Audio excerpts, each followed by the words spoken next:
नमस्कार, मी पंजाब डक हवामान अभ्यासक मुक्काम पोस्ट गोगली धामणगाव तालुका शिरूर जिल्हा परभणी। मार्च पासून राज्यात हवामान कोरडं होणार आहे। पाऊस काय येणार नाही, त्याच्यामुळे काही चिंता करायची गरज नाही।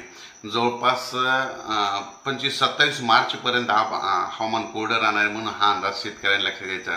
ज्यांचा हरभरा काढायचा असेल आता काढून घ्या, गहू काढून घ्या, कारण की आता काही पाऊस येणार नाही।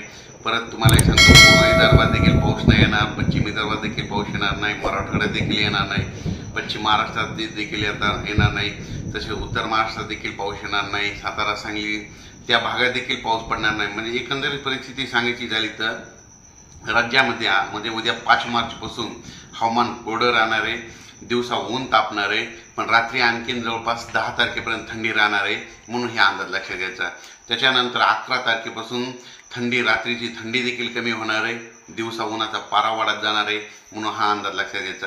म्हणजे एकंदरीत परिस्थिती बघितली तर राज्यामध्ये 5 मार्च पासून तर जवळपास म्हणजे मार्चच्या शेवटच्या आठवड्यापर्यंत हवामान कोरडं राहणार आहे, पाऊस काही येणार नाही, म्हणून काही चिंता करायची गरज नाही।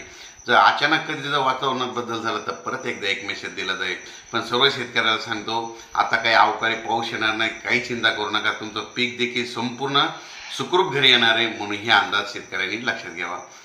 धन्यवाद।